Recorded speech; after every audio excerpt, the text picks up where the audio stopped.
We want to give you a quick snapshot on what's going on down in Florida. Not that any of you would want to leave this wonderful weather up here and come down to Florida in the next few months.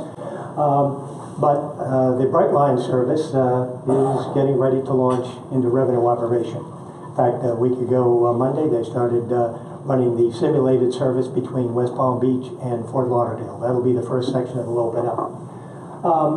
You've seen all of the pictures and the sketches of what the stations were going to look like and the fact that we're interconnecting the services.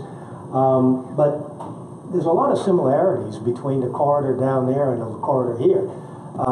That corridor used to be a double-track corridor. It was a high-speed corridor, ran a lot of passenger trains at one point in time, and got kind of shrunk down as the passenger service went away. The freight business kind of contracted, and so it was down mostly single track. Well, here we are, 100 years later, putting it all back, and not terribly different than what existed between Boston and Portland.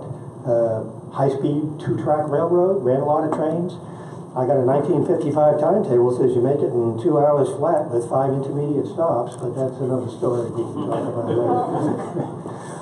This corridor, as you probably know, is probably the most populated of any particular corridor in the country, and largely because it is also the major tourist destination for domestic tourists, which is really Orlando, and international tourists, which is Miami. So when you add up all of this, you got a lot of trips being taken, so you don't have to capture a very large percentage of that overall market to make this work. The first leg of the services are between West Palm and Miami. That's about 70-mile distance. To drive it during any reasonable time of day would take you probably an hour and a half to 2 hours. The train will make it in 57 minutes. So the marketability of that is pretty significant.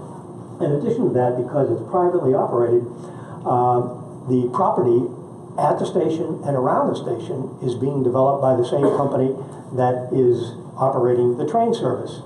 So the synergy between the train service, which is really the catalyst for the development, is creating an enormous amount of value. And for those of you that may be somewhat familiar with West Palm Beach, it is exploding, and so is Fort Lauderdale.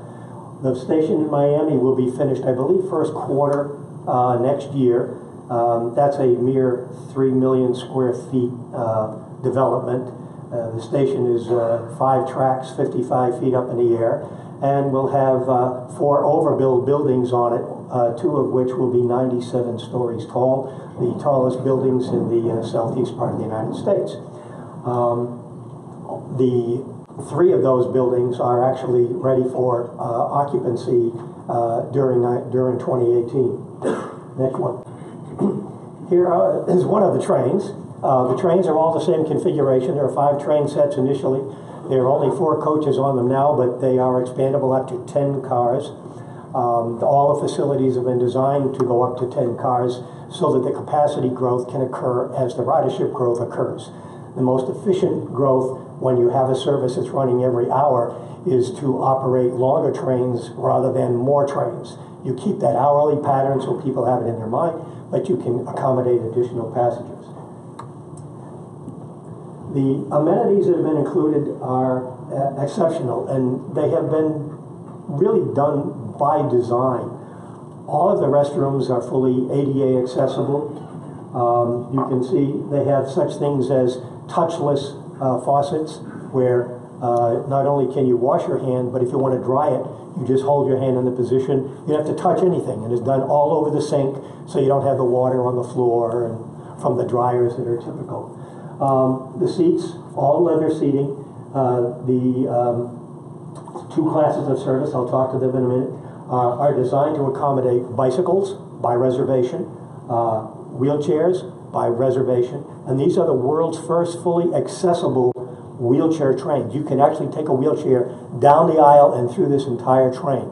The aisle is 32 inches wide, which accommodates that 28-inch wide clearance for the wheelchairs, so people can get into the cafe car or can move around the train just like everybody else.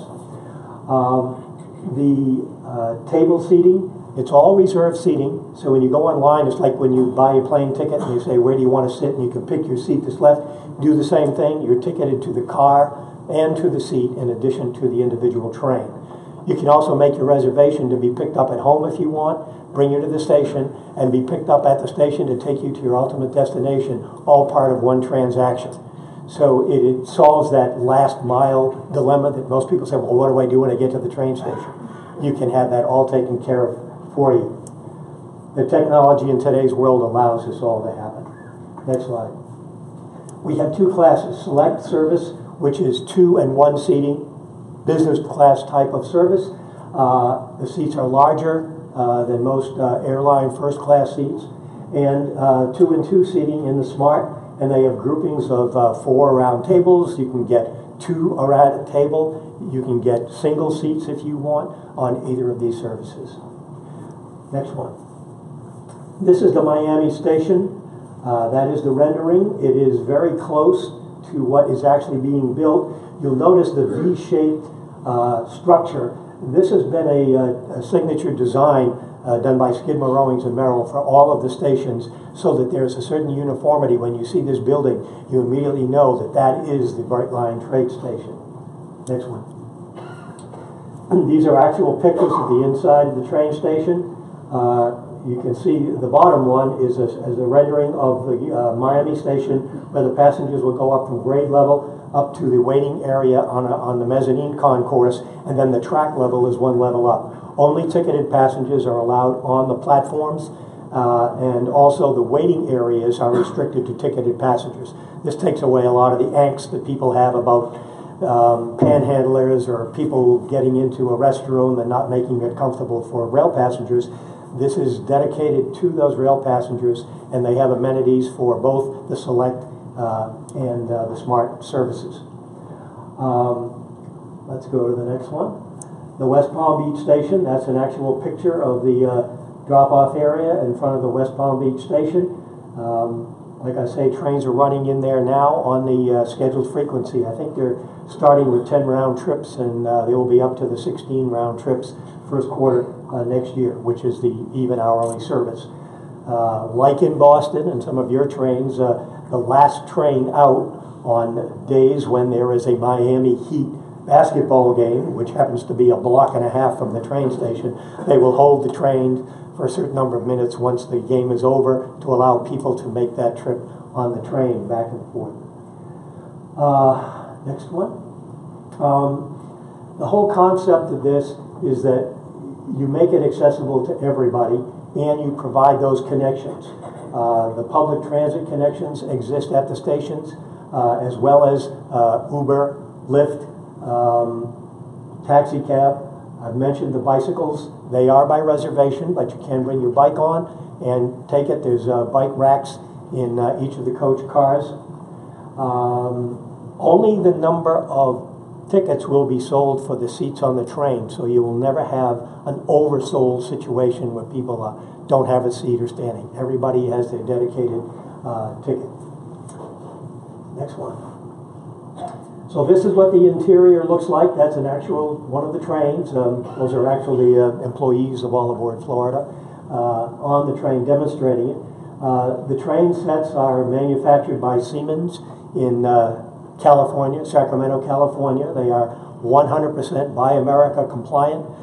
Some 24 states provided the component parts for this, and they are now becoming a standard. If you don't know, the California Department of Transportation, which is the contracting entity for the multi-state coach purchase, has just contracted with Siemens to build 130 of these coaches based on the All Aboard Florida design. The coaches that have been built for the All Aboard Florida trains are universal. They can be used on any system, any line, anywhere, and there will be a level of compatibility amongst all the entities that are maintaining this, so that you have a standardized coach. The coaches actually can be modified to run with just high platforms, with just low platforms, or a mix in between. And the Midwest states are actually getting coaches that will be able to operate at a high platform and a low platform. The booking electronics make things really easy in today's world. I am not the most computer literate. My generation is probably on the the last edge of the dial telephone. People might even remember those. But you can go on the fly with your phone. You can make a booking. You can get your ticket, and you can get online, check the trains that you want, move your ticket from one train to another. It's all been designed to be user-friendly. Last one. And this is what the West Palm Beach shop looks like. Those are the trains lined up. Each one of the trains has a distinct motif. We have bright line red, we have bright line orange, bright line green, bright line blue, and bright line pink. And the interior motif is matched to the interior of the coaches and the exterior color of the trains. So that is the story from Florida. Come on down.